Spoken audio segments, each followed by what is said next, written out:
Super Saravana ஸ்டோர்ஸ்ல சம்மருக்கு ஆடைகள் வாங்கும் போது outdoor games free. Super Saravana store summer கோடையை கொண்டாடலாம். ஆச்சி மசாலா எந்த சமையலும் ருசி தேடும் ரகசியம் 20 ரூபாய். வீடுதோறும் அரசு சேவைகள் மருத்துவம் தொடர்ந்திட ஸ்டாலின் தொடரட்டும், தமிழ்நாடு வெல்லட்டும். ஏர் ரைட் சைரன்ஸ் இஸ்ரேலில் வந்து அடிக்கடி ஒலிக்கிறதுக்கு காரணமே வந்து ஈரானின் அக்யூரேட் மிசைல் ஃபயர். இதில் இன்னொரு ஆங்கிள் இருக்குது, டிபெண்டிங் ஆன் சிச்சுவேஷன். அதாவது டிபெண்டிங் ஆன் சிச்சுவேஷன், எப்போ எது தேவையோ அதுக்கு இந்த மாதிரி கேலிபிரேட் பண்ணி North Korea, China and Russia ஈரானுக்கு சப்போர்ட் பண்ணுறாங்க. நாட் வித் ஸ்டாண்டிங் இன்னே டேட்டுக்கு ஈரானில் வந்து there is a lot of discontentment inside Iran உள்ளுக்கு நிறைய டிஸ்கண்டென்ட்மெண்ட் இருக்குது. இப்போ என்ன ப்ராப்ளம்னா, அமெரிக்கன்ஸோட அட்டாக் என்ன ஆயிடுச்சு, ஈரானியன் சைட்லேருந்து எல்லாத்தையும் ஒன்றுபடுத்தக்கூடிய ஒரு டெவலப்மெண்ட் ஆயிடுச்சு. Iran is devastated badly. அந்த ஸ்டெல்த் பாம்பரை தான் வச்சு ஈரானியன் நியூக்ளியர் ஃபெசிலிட்டியை லாஸ்ட் இஸ்ரேல் ஈரான் கான்ஃப்ளிக்ட் அடித்தாங்க, நிர்மூலமாக்கிட்டாங்க. ஈரானுடைய இன்ஃப்ராஸ்ட்ரக்சரை கீழே இருந்து அப்படியே ட்ரேஸ் பண்ணி அடிப்பான். அதில் இன்னொரு முக்கியமான விஷயம், அதை எக்ஸ்ட்ராபுலேட் பண்ணுவான். இங்கே ஏர்க்ராஃப்ட் போயிட்டு இருக்குது 200 மைல்னா இந்த இடத்துல நம்ம ஹிட் பண்ணால் சரியாக போயிடணும், அந்த மாதிரி எக்ஸ்ட்ராபுலேட். இது வந்து விஷுவல் டார்கெட்டிங்.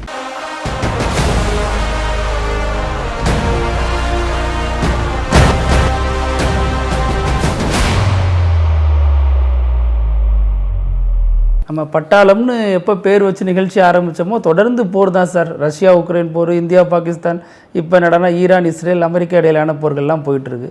முதல்ல எப்படி பார்க்குறீங்க சார் இந்த சமீபத்திய போரை? ஆக்சுவலி நீங்கள் சொல்கிறத பார்த்தோம்னா பட்டாளத்துக்கும் போருக்கும் ஒரு பெரிய கனெக்ஷன் இருக்கிற மாதிரி தெரியுது. And it is true. நம்ம எப்போ எபிசோடு ஆரம்பித்தோமோ அப்போலேருந்தே ஒரு போர்க்களமான ஒரு சுச்சுவேஷன், ஒரு பதட்டமான ஒரு சூழ்நிலை தான் அகில உலக நிகழ்வில் நடந்துக்கிட்டு இருக்குது. ஸோ நீங்கள் சொன்னால் நம்ம நிறுத்திடலாம், போர் நிற்கணும்னா என்ன, that's a very nice. Okay fine. இப்போ வந்து ஈரான், அமெரிக்கா, இஸ்ரேல் இந்த மும்முனை போர் நடக்குது. அதில் வந்து 2 team, Iran versus America and Israel, supported by other Gulf countries or அந்த மாதிரி இருக்குது. ஸோ அது மூவ் ஆகிட்டு இருக்குது, அது எண்ட்லெஸ்ஸாக போயிட்டு இருக்க மாதிரி ஒரு ஃபீலிங் எனக்கு இருக்குது. But at the same time it is well under கண்ட்ரோல்னு நான் நினைக்கிறேன். இல்லை, ட்ரம்ப் வந்து கெடு விதிச்சுக்கிட்டே போகிறாரு. ஈரானும் எங்களால் முடியாது, நிறுத்த முடியாது, அதை நீங்கள் சொல்லக்கூடாதுன்னு அவங்க ஒரு பக்கம் போயிட்டுருக்காங்க. அப்போ இது இந்தியாவுக்கு இப்போ நம்மள்கிட்ட கேஸ்லேருந்து பல பிரச்சனைகளை ஏற்படுத்துது. இந்த போரில் வந்து பல நாடுகள் சம்மந்தப்பட்டிருக்கு, ரகசியமாக இயங்கிட்டு இருக்குனாலும் அமெரிக்கா மீதான குற்றச்சாட்டுகள் அதிகமாகிட்டே போகுது சார். இதை எப்படி பார்க்குறீங்க? Basically united states of America self styled international police man மாதிரி ஒரு ரோல் எடுக்கிறாங்க. அதாவது அதாவது அகில உலக ரீதியில் லா அண்ட் ஆர்டர் மெயின்டைன் பண்ணுறோம் அப்படிங்கிற மாதிரி. இது எப்போ இருந்து வந்ததுன்னா, பிரேக்கப் ஆஃப் சோவியத் யூனியன் 1987-88 அந்த ரேஞ்சில் சோவியத் யூனியன் ஒரு பலமான ஒரு எதிரி, உடைஞ்சது கம்யூனிஸ்ட் பிளாக். அதுக்கப்புறம் அது திருப்பி ரஷ்யா தன்னை ரீகெயின் பண்ணி புட்டின் தலைமையில் 2007-2008 வரலும் வர்ற, அதுக்குள்ளே அமெரிக்கா வந்து நிறைய ஸ்டெப் வளர்ந்துருச்சு. மிலிட்ரிலையும் சரி, ரிசர்ச் அண்ட் டெவலப்மெண்ட்லேயும் சரி, ஃபோர்ஸ் ப்ரொஜெக்ஷன்லேயும் சரி, இந்த மாதிரி. ஸோ இப்படிலாம் பார்க்கும்போது அமெரிக்காவுக்கு ஒரு they themselves assume that they are the custodian of international order and ஹெகிமனிஸ்டிக்னா ஒரு சர்வாதிகாரமான ஒரு அமைப்பு, அந்த மாதிரி அவங்க அஸ்யூம் பண்ணுறாங்க. இதில் என்ன ஒரு வருத்தமான விஷயம்னா, large number of military inventions, military discoveries, the latest advanced weapons வந்து அமெரிக்கா கையில் இருக்குது. அவன் வந்து ஒவ்வொரு போர் களத்தையும் தன்னுடைய அதிநவீன வெப்பன்ஸ், அதிநவீன இராணுவ தளவாடங்களை வந்து டெஸ்ட் பண்ணுறதுக்கு யூஸ் படுத்துகிறாங்க. அதை வந்து நம்ம டெஸ்ட் பண்ணி அதனுடைய எஃபெக்டை பார்க்குறதுக்கு யூஸ் படுத்துகிறாங்க, அந்த மாதிரி. But at the same time ஒரு பாயிண்டில் அவங்க வந்து மிஸ்ஜட்ஜ் என்ன பண்ணிட்டாங்கன்னா, வெனிசுலா எப்படி ஓவர் நைட் ஆப்ரேஷன்ஸ், அந்த ஓவர் நைட் ஆப்ரேஷன்ஸ் அவங்களுடைய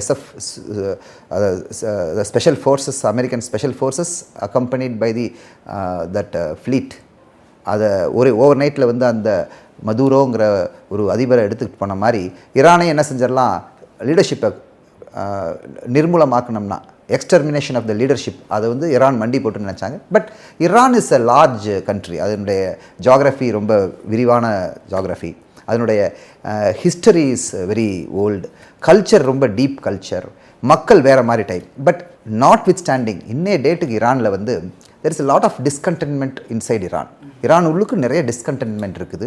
நிறைய பேர் வந்து ஈரானியன் ரெஜீம் அண்ட் IRGC, அதாவது ஈரானியன் ரிப்பப்ளிக்கன் கார்ட் கோர், அதை வந்து எதிர்க்கிறாங்க. அது இன்ஃபேக்ட் நிறைய புரட்சிகள் நடந்துருச்சு. குர்திஷ்ங்கிறவங்க அவங்க வந்து நார்தர்ன் ஈரான்லேருந்து ஈரானை உள்ளுக்கு அட்டாக் பண்ணிகிட்டு இருக்காங்க எப்பப்பெல்லாம் சான்ஸ் கிடைக்குதோ.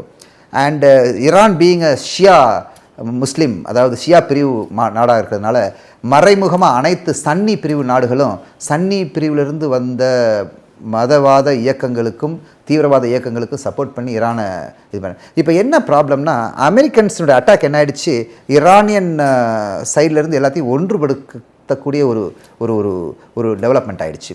ஸோ அதனால் இதை typical classic case of asymmetric வார்ஃபேர்னு சொல்லலாம். ஏசிமெட்ரிக் வார்ஃபேர்னா ஒரு வெரி பவர்ஃபுல் எனிமி, இன்னொரு பவர்லெஸ் ஆள், ஆனால் அவனுடைய வேறு வேறு விதமான யுத்த போர் முறைகளை வச்சு இந்த பவர்ஃபுல் எதிராளி என்ன செய்வான், தடுத்து நிறுத்துவான்.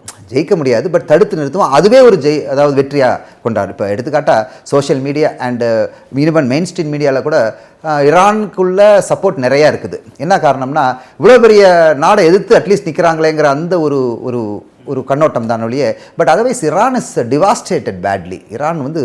ஈரானுடைய ஆல்மோஸ்ட் எக்கனாமி, ஈரானுடைய இன்ஃப்ராஸ்ட்ரக்சர் எல்லாத்தையும் சிஸ்டமேட்டிக்காக last 32 days, I think 30 how many days இன்னைக்கு 36 daysங்களா, 28 ஃபெப்ரவரிலேருந்து பார்த்துக்கங்களேன், 28 ஃபெப்ரவரிலேருந்து 28 மார்ச், இன்னைக்கு ஒரு 8 நாள்.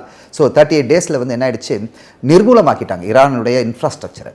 சரியான ஒரு இது. பட் இருந்தாலும் என்னென்னா, ஈரான் வந்து இவ்வளோ இன்ஃப்ராஸ்ட்ரக்சர் நிர்மூலமாக்கினாலும் அவன் தன்னுடைய ஃபைட்டிங் கேப்பபிலிட்டியை ப்ரிசர்வ் பண்ணியிருக்கிறாங்க. அது வந்து ஒரு பாராட்டக்கூடிய விஷயம்.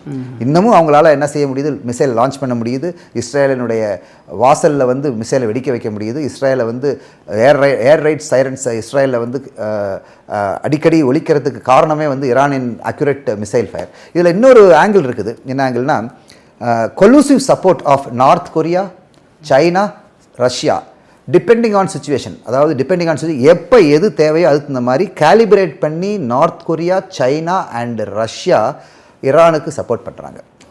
ஸோ அதனால் வந்து சில நம்ம நினச்சி பார்க்க முடியாத விஷயங்கள் நடக்குது. ஃபார் எக்ஸாம்பிள், அந்த ஹீட் சீக்கிங் மிசைல் இப்போ ரீசெண்டாக F-15 அதை ஹீட் சீக்கிங் மிசைல் இது பண்ணாங்க. இது வந்து it's very very normal air defence measure தான். பட் அது அவ்வளோ பெரிய விஷயத்தை வந்து ஒரு சாதாரண ஹீட் சீக்கிங் மிசைலை வச்சு அவங்க வீழ்த்துறது வந்து it means lot of support from other countries, collusive support in terms of R&D, in terms of missile preparation, in terms of missile development, in terms of missile deployment, இந்த மாதிரி பல விஷயங்கள். Heat seeking மிசைல்னா என்ன sir, அதோட அது எப்படி இயங்கும்? அது அதாவது ஹீட் சீக்கிங் மிசைல்னா வந்து மிசைல்ஸ் ஒரு ஏர்கிராஃப்ட் போகுதுன்னா அந்த ஏர்கிராஃப்டை அட்டாக் பண்ணுறதுக்கு பல முறைகள் இருக்குது. ஒன்று டைரெக்டாக ஏர்கிராஃப்டை விசிபிள் ஸ்பெக்ட்ரம் இருக்குது, லைட், அந்த ஸ்பெக்ட்ரமில் பார்த்து நம்ம குண்டு அடிக்கிறது, இது டைரெக்டாக அடிக்கிறது. பட் அது வந்து எப்படின்னா, அந்த காலத்து aircraft 300 miles per hour 200 miles per hourல போயிட்டு இருந்த ஏர்கிராஃப்ட் மெதுவாக ஓடும். நம்ம லைட் மெஷின்கள் அல்லது மீடியம் மெஷின்கள் அல்லது ஆக்காக் கன்னை வச்சு என்ன செய்வான், கீழே இருந்து அப்படியே ட்ரேஸ் பண்ணி அடிப்பான். அதில் இன்னொரு முக்கியமான விஷயம், அதை எக்ஸ்ட்ராபுலேட் பண்ணுவான். இங்கே ஏர்கிராஃப்ட் போயிட்டு இருக்குது 200 மைல்னா இந்த இடத்துல நம்ம ஹிட் பண்ணால் சரியாக போயிடணும், அந்த மாதிரி எக்ஸ்ட்ராபுலேட். இது வந்து visual targeting, visual target acquisition, visual targeting. இதில் வந்து ஒன்றும் செய்ய முடியாது, பார்க்கலாம். பட் ஏர்கிராஃப்ட்ஸ் வந்து அட்வான்ஸ் ஆகிட்டே போச்சு. அட்வான்ஸ் ஆகிட்டு போனோன்னா ரொம்ப தூரத்துலேருந்து வரும்போது விசிபிலிட்டி இல்லாத நேரத்துலையும் அட்வான்ஸாக வர ஏர்கிராஃப்ட், க்ளவுட்லலாம் வர ஏர்கிராஃப்ட் அடிக்கிறதுக்கு இவங்க ஏர் டிஃபென்ஸ் என்ன செஞ்சாங்க, டார்கெட் பண்ணுறதுக்கு, அதாவது டார்கெட் அக்வயர் பண்ணுறதுக்கு ரெடார், அதனுடைய எக்ஸ்பேன்ஷன் இருக்குது, RADAR, radar, radio amplification sum detection and ranging, radio amplification detection and ranging. இந்த ரெடாரோட துணையில் என்ன செய்வாங்க, வேவ்ஸ் அனுப்பிச்சு அந்த வேவ் திருப்பி ரிஃப்ளெக்ட் ஆகுதுல்ல, ரிஃப்ளெக்ட் ஆகும்போது அந்த ரிஃப்ளெக்டட் சிக்னேச்சரை வச்சு அந்த மிசைலை எடுப்பாங்க. அதுக்கப்புறம் ட்ராக் பண்ணுவாங்க. ஒன்று வந்து ஐடென்டிஃபிகேஷன் பண்ணுற ரெடார், இன்னொன்று ஒன்ஸ் ஐடென்டிஃபை பண்ணோன்னா அது ஹேண்ட் ஓவர் பண்ணிடும், இந்த இடத்துல ஒரு ஃப்ளையிங் ஆப்ஜெக்ட் இருக்குதுன்னு அதை ட்ராக் பண்ணுவாங்க. அது ட்ராக்கிங் ரெடார். அந்த ட்ராக்கிங் ரெடாரோட வெப்பன் சிஸ்டத்தினுடைய இதை லிங்க் பண்ணிடுவாங்க. அந்த வெப்பன் சிஸ்டம் என்ன செஞ்சிடும், போய் அடிக்கும். அந்த வெப்பன் சிஸ்டத்தில் இருக்க மிசைலும் ட்ராக்கிங் ரெடாரும் என்ன செஞ்சு கொடுத்துக்கிட்டே இருக்கும், கமாண்ட் கொடுத்துக்கிட்டே இருக்கும், கைடன்ஸ் கொடுத்துக்கிட்டே இருக்கும். இது வந்து ஒரு மெத்தடு. இப்போ இந்த மெத்தடை ஓவர் கம் பண்ணுறதுக்கு தான் ஸ்டெல்த் ஏர்கிராஃப்ட்னு அமெரிக்கன்ஸ் செஞ்சாங்க. ஸ்டெல்த் ஏர்கிராஃப்ட், இந்த அமெரிக்கன்ஸோட இந்த லேட்டஸ்ட் ஏர்கிராஃப்ட் டிப்ளாய்மெண்ட் வந்து அமெரிக்கன் ஃபைட்டர் பாம்பர்ஸ், அது ஃபைட்டர்ஸ், அதாவது F-15 ஃபைட்டர்ஸ் இருக்குது, அண்டு ஸ்டெல்த்தில் பாம்பர்ஸ் இருக்குது, அதான் B-2 பாம்பர்ஸ் இருக்குது. கருப்பாக பார்த்துருப்பீங்க, ஒரு பேட் மாதிரி இருக்கும், அகலமாக இருக்கும், வெரி லார்ஜ் ஒன். அந்த ஸ்டெல்த் பாம்பரை தான் வச்சு ஈரானியன் நியூக்ளியர் ஃபெசிலிட்டியை லாஸ்ட் இஸ்ரேல் ஈரான் கான்ஃப்ளிக்டில் அடித்தாங்க. அவன் எங்கேருந்து, அந்த நெவாடா ஏர்பேஸ்லேருந்து கிளம்பி அடிச்சுட்டு திரும்பி வந்தாங்க. அப்போ என்ன அர்த்தம், கிட்டத்தட்ட 23 மணி நேரம் ஏர்பானாகவே இருந்தது அந்த aircraft. That is B2 stealth bombers. So இந்த பாம்பர்ஸ் என்ன செய்யும்னா, ரெடாரில் இருக்கிற ரெடார் வந்து தன்னுடைய வேவ்ஸ் ரிஃப்ளெக்ட் பண்ணுறதுனால தானே. ஸோ ஃபர்ஸ்ட் திங் என்ன செய்வான், அதனுடைய எட்ஜஸை வந்து வர்ற வேவ்ஸை ரிஃப்ளெக்ட் திரும்பி போகாமல் ஸ்கேட்டர் பண்ணுற மாதிரி பண்ணிடுவான். இன்னும் ஸ்கேட்டரிங். இங்கேருந்து பந்தை போடுறோம், பந்து திரும்பி வந்தால் ரிஃப்ளெக்ஷன், பந்து தெரிச்சு ஓடனா என்னது ஸ்கேட்டரிங். ஸோ தெரிச்சு போயிடும், திருப்பி அந்த ரெடார் ரிசீவருக்கு அந்த ரெடார் வேவ்ஸ் வரவே வராது. இது ஒரு பாயிண்ட். செகண்ட் பாயிண்ட் வந்து அப்படியே கொஞ்சம் கொஞ்சம் வர்ற ரெடார் சிக்னேச்சர்ஸையும் அந்த ஸ்பெஷல் பெயிண்ட் என்ன செஞ்சிடும், B2 பாம்பர்ஸ்லையோ அல்லது F-15 ஈகிளில் இருக்கிற ஸ்பெஷல் பெயிண்ட் வந்து அப்சார்ப் பண்ணிடும். Radar absorbent paint. இன்ஃபேக்ட் அந்த கதையே அதுக்கு தான், டிசைனுக்கு ஸ்பெஷல் பெயிண்ட்டுக்கு தான் அவ்வளோ காஸ்ட்லி. 100 மில்லியன் 100-200 மில்லியன்ங்கிறாங்க. என்ன காரணம்னா அந்த டிசைன் அண்ட் அப்சார்ப்ஷன். ஓகேங்களா, ரெடார் அப்போ இது ரெண்டு இருக்கும்போது ரெடார் பார்த்துக்கிட்டு இருக்கு, வேவ்ஸ் போயிட்டு இருக்கும், ஆனால் ஏர்கிராஃப்டில் முட்டி திரும்பி வராதனால ரெடார் நினச்சிட்டு இருக்கும் யாருமே இல்லைன்னு. ஸோ அதனால் அவங்க வந்து அமெரிக்கன்ஸ் வந்து கம்ப்ளீட் ஏர் சுப்பீரியாரிட்டியோட எல்லா இடத்துலையும் ஆப்ரேட் பண்ணாங்க ஆச்சுங்களா.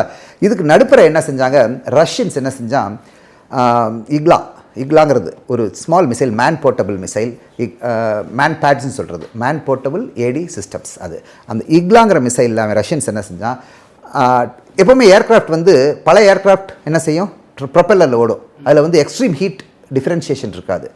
ஆச்சா, ஆனால் புது ஏர்க்ராஃப்ட் இப்போ ரீசன்ட் மாடர்ன் ஏர்க்ராஃப்ட்லாம் jet engines, high power jet engines. அந்த ஜெட் என்ஜின்ஸோட நாசில் இருக்குல்ல, எக்ஸாஸ்ட் நாசில், அது ரொம்ப ரொம்ப ஹாட்டாக இருக்கும். To the tune of around 2000 degrees 4000 degrees 3000 degrees இருக்கும்.